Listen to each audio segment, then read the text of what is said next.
کسی نے واصف علی واصف مرحوم سے پوچھا تھا کہ خوشی اور غم کیا ہے، تو اس نے بڑی خوبصورت بات کی۔ اس نے کہا اپنی مرضی اور اللہ کی مرضی میں فرق کا نام غم ہے۔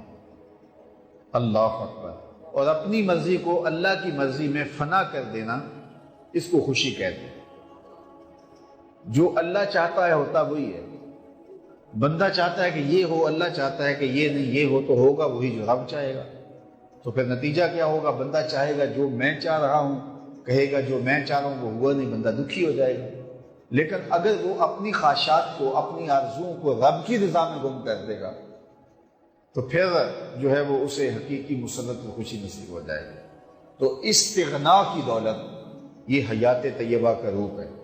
حضرت امام قرطبی لکھتے ہیں کہ فَلَنُحْيِيَنَّهُ حَيَاةً طیبہ کا معنی ہے کہ استغنا کی دولت مل جائے، اور یہ دولت اللہ تعالیٰ اپنے بندوں کو دیتا ہے اعمال صالحہ کے نتیجے میں۔ راوی کا کنارہ ہے، ایک فقیر ریت کے اوپر بیٹھا ہوا ہے، شاہ جہاں وہاں سے گزرا اور فقیر نے التفات نہیں کیا۔ بادشاہ کے ساتھ خدام تھے، زرق برق پوشاکوں میں ملبوس نوکر تھے، پورے شاہی تم طراق کے ساتھ جا رہا تھا، تو فقیر نے التفات ہی نہیں کیا، توجہ ہی نہیں دی۔ بادشاہ کے دل میں بڑی بات آئی، وہ آ گیا فقیر کے پاس، رک گیا اور کہا کہ ایک بات تو بتاؤ، زندگی کیسے گزر رہی ہے؟ فقیر نے مسکرا کے کہا کچھ تیرے جیسی گزر رہی ہے، کچھ تیرے سے بہتر گزر رہی ہے۔ بادشاہ سمجھا کہ یہ مجھے پہچانتا نہیں ہے کہ میں کون ہوں، میری شخصیت کیا ہے، اسے کیا پتہ تخت و تاج کی زندگی کے کیا مزے ہیں، شاہی محلات کی آسودگیوں کا اسے کیا علم ہے۔ اس نے کہا مجھے جانتے ہو؟ کہا ہاں تم شاہ جہاں ہو، ہندوستان کے بادشاہ ہو۔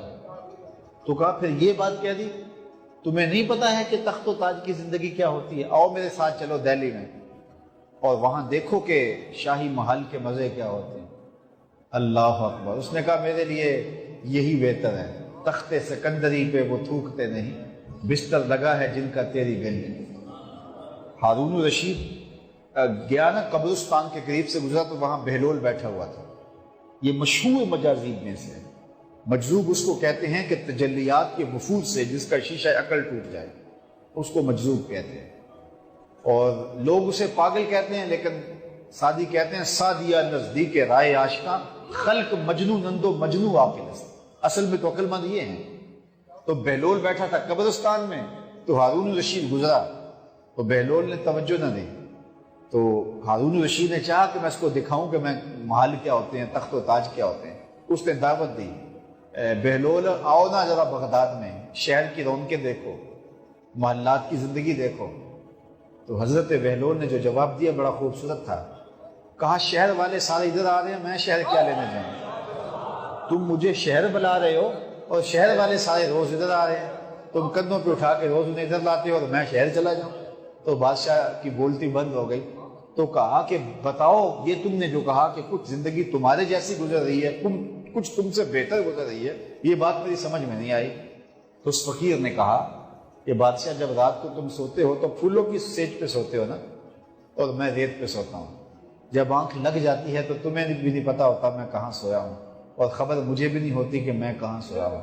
اس وقت تیری اور میری زندگی ایک جیسی گزر رہی ہوتی ہے، اور جب سحری کے لمحے ہوتے ہیں، تم سو رہے ہوتے ہو، میں اٹھ کے مصلی بچھا لیتا ہوں، اور میری وہ زندگی تیری زندگی سے بہتر گزر رہی ہے۔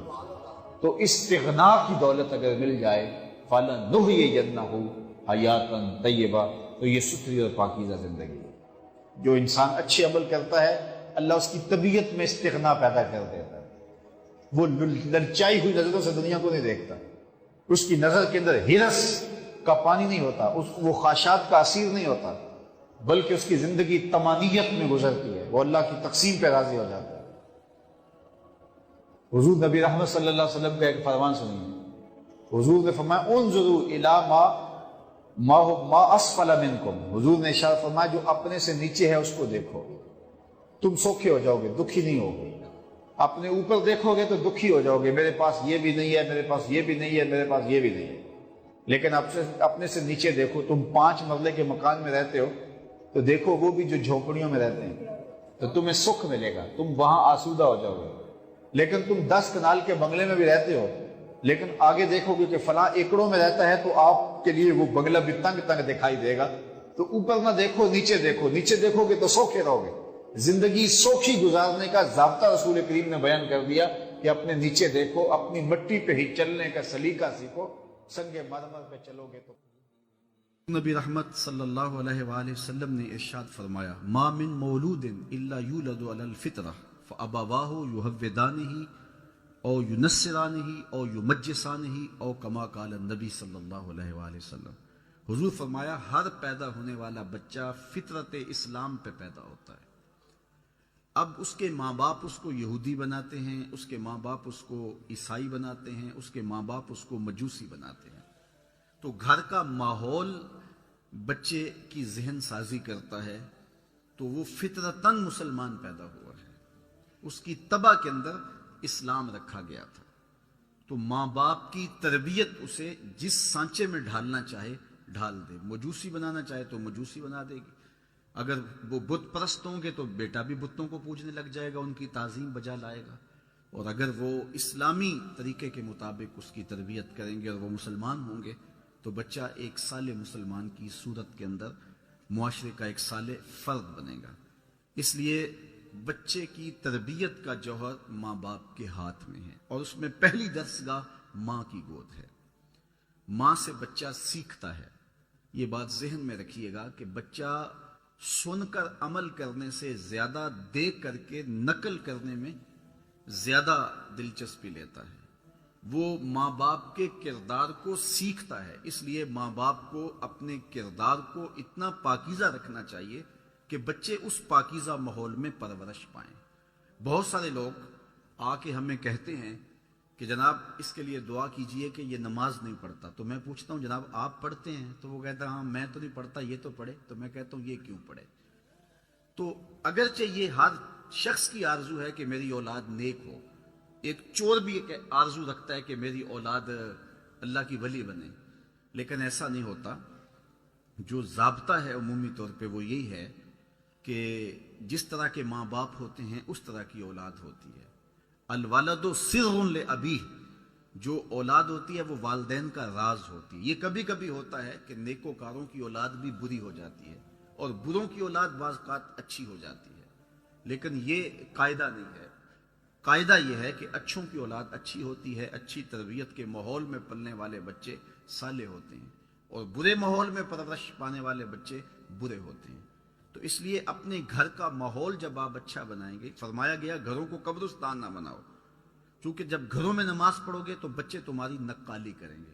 امام غزالی کا بھی قول میں نے آپ کے سامنے رکھا کہ ہر عمل پہلے ریا ہوتا ہے، پھر عادت بنتی ہے اور پھر عبادت بنتی ہے.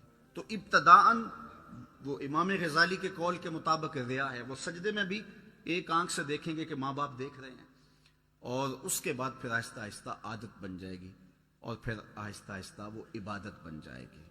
اور یہ بات ذہن میں رہے کہ جو بچے بچپن میں نیک عمل کرتے ہیں، بلوغت کے بعد احکام شریعہ کا نفاذ ہوتا ہے، لیکن جو بچے بچپن میں صالح اور نیک عمل کرتے ہیں ان کا ثواب ماں باپ کے نامہ اعمال میں لکھا جاتا ہے.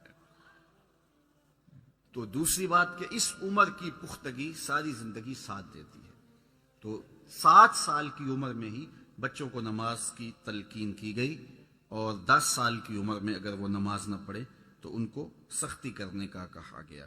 ماں باپ اولاد کی صالح تربیت کے حوالے سے بنیادی نقطہ یہ سمجھیں کہ ان کو اگر رزق حلال کھلائیں گے تو پھر ان کی طبع میں، خون میں صالحیت پیدا ہوگا. جب اولاد کو حرام کھلایا جائے گا تو اس کے اثرات بد ظاہر ہوں گے، اور آپ کی محنت کوشش کے باوجود بھی وہ سدھر نہیں پائیں گے، اس لیے کہ آپ نے ان کو لقمہ حلال نہیں کھلایا. تو اپنی اولاد کو رزق حلال کھلائیں، بلکہ انہیں مشکوک رزق سے بھی بچائیں.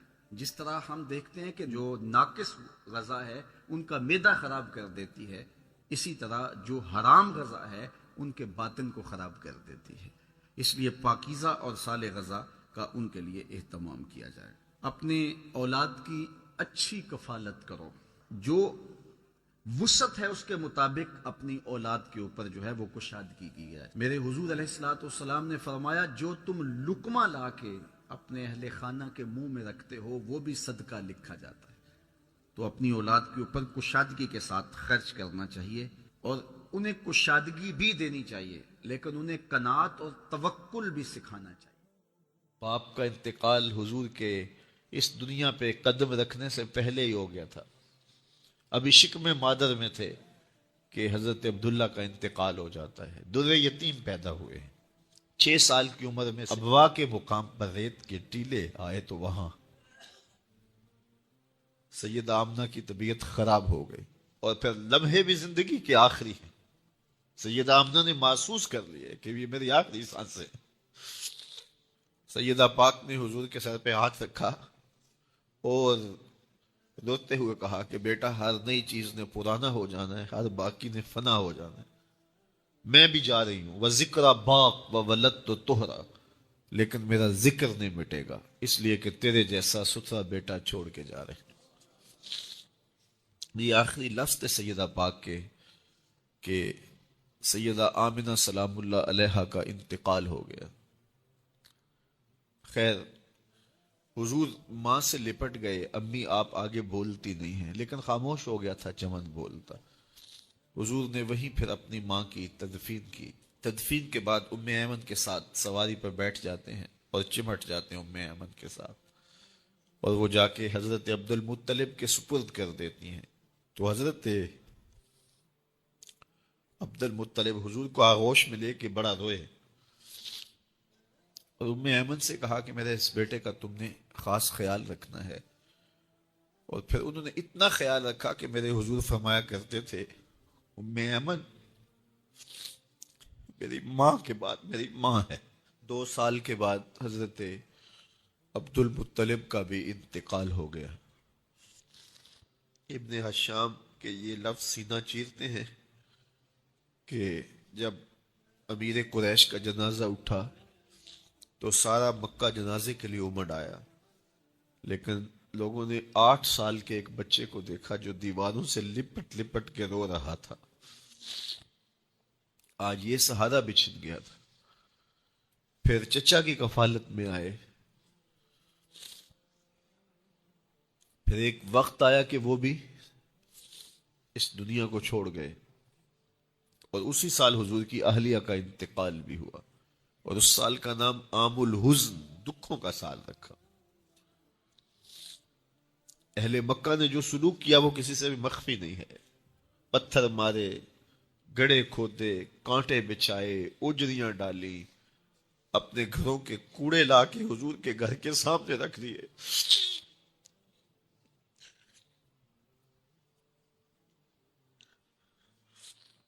یہ کس چیز کی سزا دے رہے تھے میرے حضور کو؟ میرے حضور علیہ السلام نے پھر طائف کا سفر کیا کہ شاید وہ لوگ میری بات کو سن لیں، لیکن انہوں نے جو دردناک سلوک کیا وہ بھی تاریخ کا ایک انتہائی دردناک باب ہے۔ انہوں نے اوباشوں کے ہاتھوں میں پتھر دیے، اور جس راستے میں میرے حضور نے گزرنا تھا ان کو اس راستے پہ کھڑا کر دیا اور کہا ان پہ سنگ زنی کرو، اور وہ آقا کریم پہ پتھر مارتے، حضور کے پاؤں پہ پتھر مارتے۔ آقا کریم علیہ السلام پاؤں اٹھاتے تو وہ دوسرے پاؤں پہ مارتے، پھر حضور شدت درد سے بیٹھ جاتے تو ان کے 2 گھنڈے دائیں بائیں سے آگے بڑھتے اور حضور کو کندھوں سے پکڑ کے اٹھاتے، پھر سنگ باری کرتے۔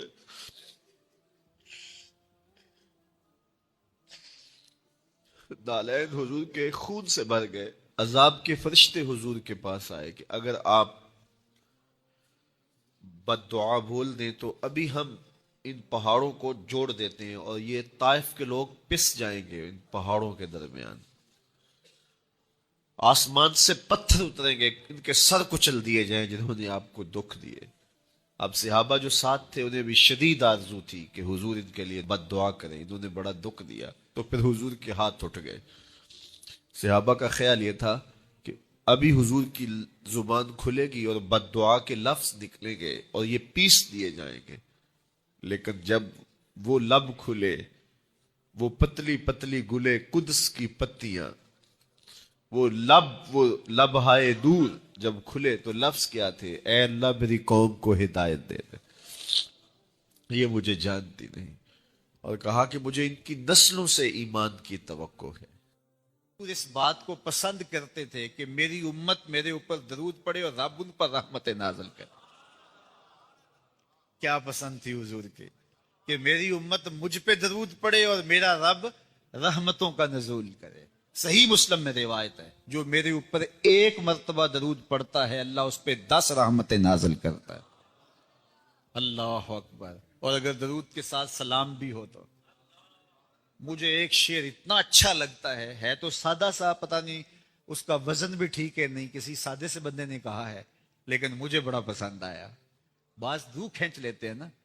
کسی نے کیا خوب کہا کہ درود پڑھنے سے ثواب ملتا ہے، سلام پڑھنے سے جواب ملتا ہے۔ کتنا سادہ اور کتنا خوبصورت۔ درود پڑھنے سے ثواب ملتا ہے، سلام پڑھنے سے جواب ملتا ہے۔ اور اگر حضور کی طرف سے وعلیکم السلام کے لفظ آگے تو اور کیا چاہیے؟ اس لیے کثرت سے حضور کو سلام کرو۔ یار آپ گلی سے بازار سے گزرتے ہوں تو کوئی لڑکا، کوئی بزرگ، کوئی شخص آپ کو روز سلام کرے تو ایک دن آپ پوچھتے ہیں نا یہ کون ہے؟ روز ہی سلام کرتا ہے، یہ کس کا بیٹا ہے؟ یہ روز سلام کرتا ہے۔ پھر کس دن آپ روک کے پوچھیں گے پتر کس کے پتر ہو، اتنے اچھے ہو کہ روز سلام کرتے ہو؟ تو ایک دن حضور بھی پوچھیں گے نا یہ کس کا پتر ہے، یہ کس کا بیٹا ہے، یہ روز مجھے سلام کرتا ہے۔ تو پھر حضور سے تعارف ہو جائے گا۔ اس لیے حضور کو سلام کیا کرو۔ حضرت ابو درداء رضی اللہ تعالیٰ عنہ کہتے ہیں میں حضور کی بارگاہ میں جب آقا نے فرمایا نا کہ جمعے کے دن کثرت کے ساتھ میرے پہ درود پڑا کرو، تو میں نے عرض کی حضور جب آپ وصال کر جائیں گے تب بھی یہ عمل جاری رکھیں؟ تو حضور نے فرمایا اللہ نے مٹی پہ حرام کر دیا نبیوں کے جسموں کو کھائے۔ فنبی اللہ حی یرزق، نبی قبروں میں زندہ ہوتے ہیں اور انہیں رزق بھی دیا جاتا ہے۔ اس لیے جمعے کے دن کثرت کے ساتھ میرے اوپر درود پڑھو، میرے اوپر سلام پڑھو۔ اللہ اکبر۔ تو حضور فرماتے ہیں مجھے یہ بات پسند آتی ہے کہ کوئی میرے پہ درود پڑھے اور پھر رب اس پہ رحمت نازل کرے۔ اللہ اکبر۔ حضرت ابی بن قعب کہتے ہیں میں نے حضور سے کہا حضور میں چوتھا حصہ آپ پہ درود پڑھوں گا اور باقی جو 3 حصے ہیں دیگر وظیفے کر لیا کروں گا۔ تو آقا کریم نے فرمایا ما شئت وَإِن زِدتَ فَهُوَ خَيْرٌ، جیسے تمہاری مرضی، لیکن اگر درود کو بڑھا دو تو ہوگا اچھا۔ تو میں نے کہا حضور میں آدھا وقت درود پڑھوں گا، آدھا دیگر وظیفے کروں گا۔